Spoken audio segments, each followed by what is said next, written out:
Kita langsung ke materi kita selanjutnya. Ini waktu kita makin mendesak, tapi materi ini kata Pak Epi kalau kita terus sampai jam 8 masih nggak selesai. Makanya supaya efektif saya langsung tanya, Pak Epi kalau tadi ada wabah pertama, lack of clarity, nah apa yang menjadi wabah kedua yang menyebabkan orang tidak bisa bergeser menjadi kaya itu? Ya, inilah yang sering kita bahas setiap hari ya, bahwa kenapa sih bangsa Indonesia memiliki segala-galanya, tetapi bangsanya itu menjadi bangsa yang miskin ya. Gitu ya. Kalau nggak miskin, nggak mungkin kita ribut terus hari ini tentang kenaikan BBM, tentang segala macam, gitu ya kan? Gitu. Ini sebuah pertanyaan besar. Pertanyaan yang sama harus kita tanyakan kepada diri kita sendiri.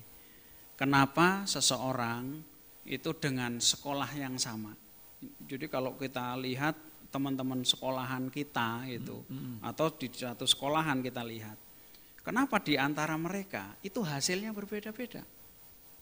Bukunya sama, dosennya sama, sekolahnya sama, bayarnya sama. Kemarin saya bicara di UIN Yogyakarta ya, UIN apa namanya Sunan itu? Kalijaga. Sunan Kalijogo. Ini kan Bang Aswandi dari sana itu. Iya. Nah, kalian juga itu rektornya bilang, ini di UIN itu SPP paling murah di dunia dan akhirat katanya. Ya. Enggak cuma di dunia dan akhirat, ini buktinya kalian semua itu kan. Maksudnya kalau nggak murah kita nggak bisa kuliah. Saya tanya kepada mereka, kenapa kakak-kakak kelas kalian dengan gedung yang sama, buku yang sama, dosen yang sama, SPP yang sama-sama, paling murah sedunia dan akhirat, gitu. Tapi hasilnya beda-beda. Ada yang jadi pengusaha, rektornya aja pengusaha tuh Bang. Iya. Jadi rektornya itu dia usaha alat-alat berat, counterweight gitu.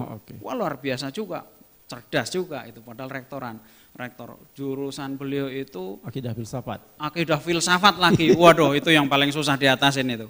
Iya kan? Tapi luar biasa. Nah, ini pertanyaan yang sama ini kita tanyakan kepada bangsa kita, kepada diri kita. Gitu. Kalau kita lihat bangsa Indonesia harusnya bisa membangun dengan meniru Cina, meniru Jepang, meniru Amerika. Tetapi kenapa Cina jadi, kita nggak jadi? Kenapa Jepang membangun jadi, kita nggak jadi? Gitu. Karena ada yang satu mereka miliki dan kita tidak memiliki. Satu itu yang disebut oleh Bung Karno adalah character building. Jadi membangun kekayaan itu adalah membangun karakter. Karena kaya dan miskin itu adalah sebuah karakter.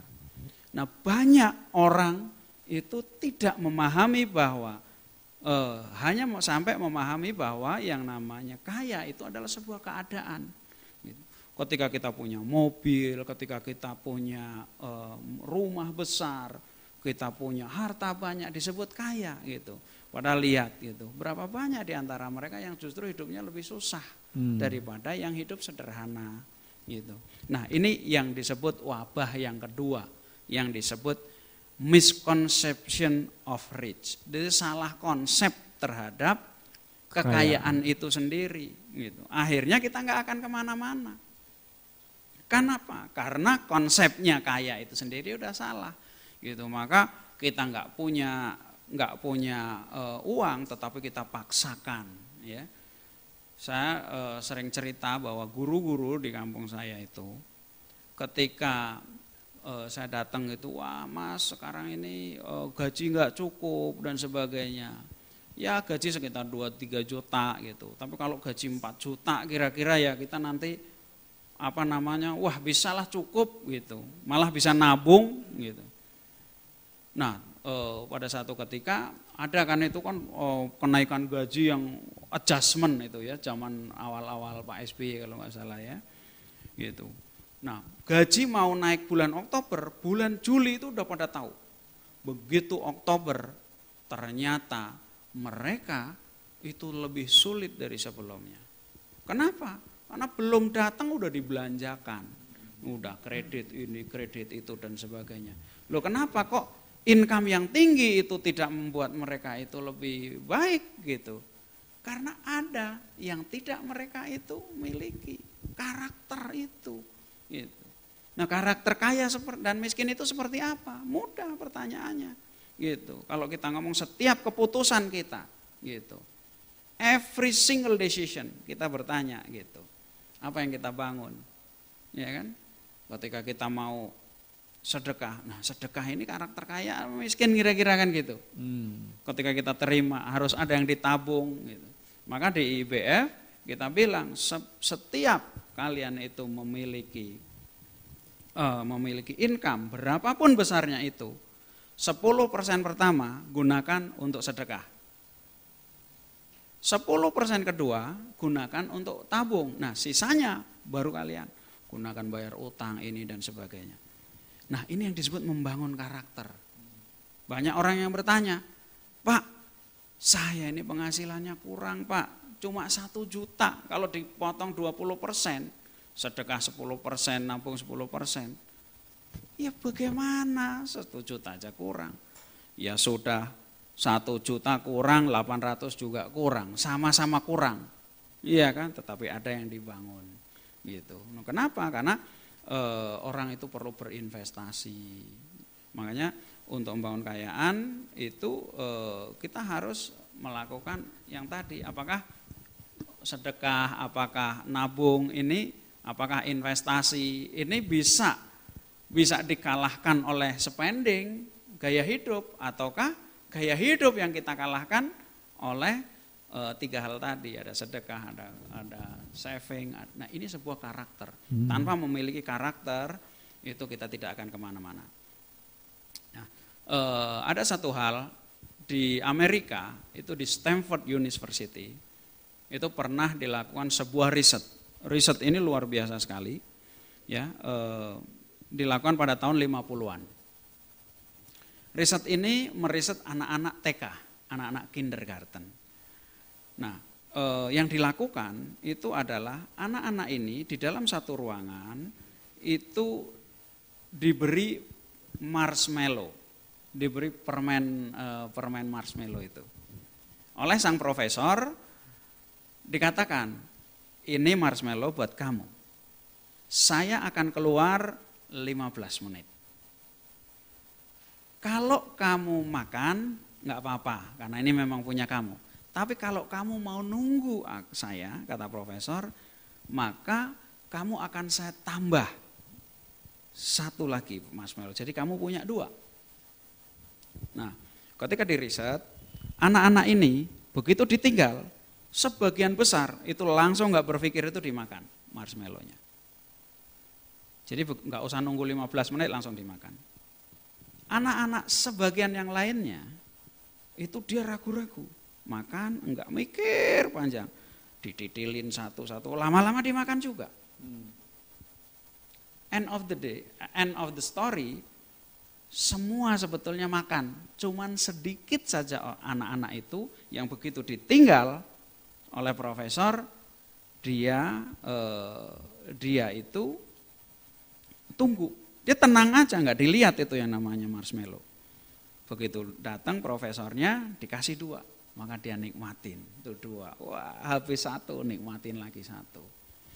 Nah, riset ini tidak pernah dibicarakan oleh orang hingga tahun 60-an, 10 tahun kemudian, gitu, itu menjadi sebuah pembicaraan yang luar biasa yang dikenal sampai hari ini itu dengan sebutan marshmallow experiment. Kenapa? Karena ternyata anak-anak yang menunggu profesor itu datang kembali, itu anak-anak yang berprestasi dalam semua bidang. Gitu. Dan ternyata ketika terus sampai hari ini itu bahkan universitas lain itu melakukan pengembangan dari riset ini, ternyata mereka itu yang tumbuh menjadi orang-orang kaya, gitu. Sehingga diyakini bahwa untuk membangun kekayaan, orang harus memiliki sebuah kemampuan. Disebutnya adalah ability to delay gratification. Jadi kemampuan untuk menunda kesenangan. Nah, kita ini juga harus memiliki kemampuan itu. Tanpa kemampuan itu, kita tidak akan pernah gitu Ini yang disebut powerful decision gitu. Yang namanya kaya, miskin ada bayarannya. Cuman menjadi kaya bayarannya di depan gitu. Kita menikmatinya belakangan gitu. Nah, ini sebuah karakter. Maka Rasulullah itu mengatakan bahwa tidaklah sekali-kali aku tidak menganggap seorang kaya itu karena hartanya, tetapi orang kaya itu karena jiwanya. Jadi karakter itu yang dibutuhkan oleh bangsa Indonesia, karakter itu yang dibutuhkan oleh kita semua pengusaha, karakter yang dibutuhkan oleh anak-anak kita untuk tumbuh menjadi anak-anak yang berkarakter kaya gitu. Jadi memiliki mentalitas gitu. Jadi makanya nggak apa-apa nggak punya duit tapi jangan memilih karakter miskin gitu ya. Gimana contohnya? Nah, banyak kan Ya. minta-minta contohnya itu karakter kaya atau miskin, kira-kira kan seperti itu. Ya, nah kalau kita lihat pengusaha-pengusaha di IBF ini, kenapa sih pengusaha-pengusaha itu pada bangkit di IBF? Apa Pak Happy kasih duit mereka gitu? Berapa banyak Pak Happy bantu uang mereka gitu? Mereka bangkit karena ketika mereka bangkrut yang hilang hanya uangnya, tetapi karakter kaya itu masih mereka miliki. Nah, pada satu saat saya dengan istri saya itu kan jalan-jalan di Mampang situ, ketemu dengan seorang pengemis, Bang. Seorang pengemis yang sering saya ceritakan. Jadi begitu ketemu saya kasih 50.000. Nah, begitu saya kasih 50.000, nampaknya istri saya nggak enak nih. Waduh, Pak saya kenal gitu. Siapa mah? Itu tetangga saya. Tetangga yang pada 3 tahun yang lalu ternyata baru gusuran gitu. Kalau di Jakarta namanya gusuran, itu jual tanah. Ya, itu mesti orang duitnya banyak itu. Nah, dia dapat 3 miliar. Kok hari itu udah harus minta-minta? Kenapa? Ini sebuah jawaban besar. Karena yang dia miliki hanya uang, tetapi karakter kaya itu tidak dia miliki. Maka seorang yang memiliki karakter kaya akan berakhir kekayaan itu akan datang kepadanya. Gitu. Mudah-mudahan kekayaan yang memang menyukainya gitu kan. Gitu, harta-harta yang menyukainya. Gitu. Jadi seorang yang memiliki karakter kaya dia akan kaya. Bangsa Indonesia apa yang harus dibangkitkan adalah karakternya, character building. Gitu. Singapura tidak mungkin gitu menjadi negara yang luar biasa kalau mereka tidak memiliki mentalitas kaya. Ya, Eropa, bangsa Cina hari ini tidak mungkin kalau tidak memiliki karakter kaya. Nah, ini yang harus dibangun. Bukan sebuah konsep tentang kebendaan semata gitu. Karena benda itu bisa hilang. Makanya ada satu quote ya yang mengungkapkan when wealth is lost, nothing is lost. When health is lost, something is lost. But when character is lost, everything is lost. Jadi ketika kekayaan kita itu, harta kita itu hilang, sebenarnya nggak ada yang hilang sama sekali. Kenapa? Karena bisa kita cari harta. Tetapi ketika kesehatan kita hilang, maka ada sesuatu yang hilang. Karena ada kebaikan-kebaikan yang bisa kita lakukan dulu, kita nggak lakukan. Yeah. Karena ada hal-hal produktif yang bisa kita lakukan, kita tidak bisa lakukan. Tetapi ketika karakter itu hilang, maka hilanglah segala-galanya. Nah, inilah sebuah wabah yang kedua yang harus kita kenali sejak dini.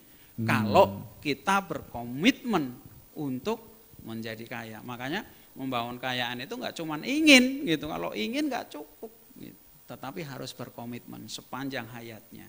Gitu, mau susah gitu, mau menunda kesenangan ya. Pengusaha-pengusaha yang dapat kontrak baru 3 miliar ya nggak usah beli Alphard ya kan. Ya, Al-Fatihah dulu aja banyak-banyakin. Itu ability to delay gratification. Ya, jadi bagaimana agar kita terhindar wabah ini? Have the true concept of rich. Jadi kita harus memiliki konsep yang sungguh-sungguhnya tentang kekayaan. Nggak usah malu gitu kan, dibilang nggak punya duit gitu. Nggak usah malu, tenang aja. Gitu di Indonesia ini aneh gitu. Ada workshop yang ngajarin kalau pengen kaya nggak boleh makan di warteg, ya kan? Makannya harus di hotel, gitu. Nggak boleh naik ojek, nggak naik sepeda motor, paling nggak harus naik taksi. Saya bilang ini bagaimana, gitu kan? Itu yang dibangun namanya look rich, gitu. Kelihatan kaya, gitu. Bukan kaya. Kalau kita fokusnya itu hanya kelihatan kaya, kita lupa jadi orang kaya. Kalau itu kita itu. Nah kenyataannya kita itu banyak fokusnya itu biar dilihat orang sukses. Lupa jadi orang sukses. Orang yang pingin terlihat kaya itu malu makan di warteg. Ya, bangga makan di hotel, wah seolah-olah hebat. Tapi orang kaya biasa makan di hotel, bangga kalau makan di warteg. Wah enak banget itu Bu Mus itu, Bu Yum, wah enak banget. Mesti conversationnya. Nah kita mending begitu aja, ya enggak dari sekarang, gitu. Lagi pula ngapain sih di hotel ya kan? Iya, gitu, mahal juga, enak. gitu. Mahal nggak enak mahal nggak enak, gitu. Begitu Pak. Oke, Epi kita have the true concept of rich. Oke. Kayaknya karena waktu kita terdesak, kita langsung masuk yang ke apa namanya wabah yang ketiga jadi. Oh ya, jadi ini wabah yang paling tidak dikenali oleh orang. Ya. Agak mirip tetapi sebetulnya berbeda dengan yang nomor 2. Wabah yang ketiga itu adalah banyak orang itu dalam membangun kehidupan, membangun sukses, membangun kekayaan itu terjebak pada shallow motivation. Jadi terjebak pada motivasi yang sangat dangkal. Nah, motivasi yang dangkal itu apa? Uang. Salah satunya adalah motivasi yang dangkal. Gitu. Karena dia itu motivasi yang dangkal, maka tidak bisa membawa kita kepada motivasi yang paling dalam. Kenapa uang menjadi motivasi dangkal? Karena uang sebetulnya nggak ada artinya apapun. Gitu. Dalam banyak hal. Contohnya ya, uang itu bisa membeli rumah sakit. Tetapi uang tidak bisa membeli kesehatan. Uang bisa membeli rumah bagus, tetapi tidak bisa membeli kebahagiaan. Membeli kebahagiaan. Padahal, kenapa sih orang itu mengembangkan mencari uang sebanyak-banyaknya, mencari harta sebanyak-banyaknya? Karena ingin apa? Ingin merasa aman, gitu. Ingin merasa tenang, ingin bahagia, gitu. Tetapi ketika kita itu dapat duit, belum tentu kita dapat. Makanya disebut uang itu shallow motivator. Shallow motivator. Ya. Nah, sekarang kalian aja nih pengusaha-pengusaha kan. Dulu ketika salesnya itu 1 tahun baru 3 miliar gitu. Wah nabungnya itu ya paling 500 juta gitu kan. Atau 300 juta lah ya anggap gitu ya. Kadang-kadang enggak juga ya kan. Oke, gitu. Wah target saya 10 miliar deh punya tabungan. Dapat 10 miliar. 10 miliar ketika Anda di tangan Anda merasa banyak atau enggak? Anda pernah punya duit berapa yang Anda impikan? 10 miliar ketika dulu diimpikan, begitu didapat enggak berasa banyak. Gitu. Kalau enggak percaya buktikan, 1 juta juga bisa dibuktikan. Gitu. Nah akan banyak, berasa banyak. Kalau udah pergi lagi, wah banyak juga ya dulu. Wah 10 miliar banyak juga, terkagum-kagum dengan dirinya. Gitu. Dapat lagi 10 miliar nggak banyak lagi. Gitu. Itulah shallow motivator. Gitu. Makanya orang yang ngumpulin duit nggak ada habisnya. Gitu. Orang yang motivasinya itu ngumpulin duit, gitu, akan capek sendiri hidupnya. Maka di dalam surat yang kita baca setiap hari, ya, apa sih doa kita? Ihdinas siratal mustaqim, siratal ladzina an'amta alaihim, ghairil maghdubi alaihim waladhdallin. Ada satu kata yang menjadi sentral daripada doa kita itu. Apa sentral itu? Namanya adalah kenikmatan gitu. Kita minta ditunjukkan jalan yang lurus. Jalan yang mana? Kenapa kita itu jalan yang lurus minta? Karena kita ingin mendapat kenikmatan. Kata Allah, jalan yang telah engkau tunjukkan kepada orang-orang yang engkau beri nikmat. Nikmat. Jadi nikmat itu adalah sebuah konsep sukses yang sebetulnya dicari oleh manusia, oleh diri kita sendiri. Jadi tanpa sukses nggak ada nikmat, tanpa nikmat nggak ada sukses. Tanpa nikmat nggak akan kemana-mana, gitu. Makanya uang itu tidak bisa menjadi ukuran, gitu. Uang itu menjadi motivasi yang dangkal. Yang kedua adalah harta benda itu sendiri, itu selalu menjadi motivasi yang dangkal. Saya punya teman seorang bupati, dia bilang saya tuh pelajari hidup ya. Dulu ketika saya itu belum jadi bupati, saya pakai Jeep hardtop yang lama itu, wah rasanya keren. Begitu saya punya duit, saya beli Kijang. Begitu punya Kijang, saya beli yang bagus-bagus. Sekarang kok saya itu pingin beli Hammer gitu. Hammer tahu nggak bang? Itu mobil yang waduh gitu. Kalau dipakai di Kalimantan ya bingung bengkelnya. Tapi beli juga dia gitu kan. Jadi kebendaan itu nggak akan pernah selesai juga gitu. Gitu kan? Nah. Yang ketiga apa? Shallow motivation itu, shallow motivator itu ingin sebuah reputasi gitu, reputasi, ingin dianggap orang hebat gitu. Itu shallow motivator. Kenyataannya kita selalu terjebak pada 3 hal ini gitu. 3 hal ini dan Allah mengatakan, tadi udah mengatakan bahwa tidak ada sukses gitu, kecuali ada nikmat di sana. Nah, orang-orang yang ingin hebat sudah diberi peringatan oleh Allah Subhanahu wa taala. Coba kamu lihat, apakah kamu tidak belajar kepada orang-orang yang terdahulu? Orang-orang jauh lebih hebat dari kalian dan peninggalan mereka juga banyak. Apa itu bisa menolong mereka? Gitu kata Allah. Jadi orang yang wabah ketiga ini sangat sulit dikenali orang, gitu, adalah shallow motivator. Jadi apa yang harus kita lakukan? Temukan gitu. Get a deeply motivated gitu. Itu syaratnya. Nah, nanti sesudah ini kita akan jelaskan di mana kita mencari motivasi yang terdalam dari membangun kekayaan. Ini fotonya Firaun ini.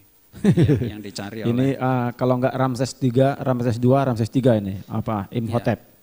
Zamannya Nabi Musa dulu. Tapi baik. Kayaknya sebelum kita lanjutkan lagi membicarakan tentang mencari deeply motivator itu, kita harus rehat sejenak.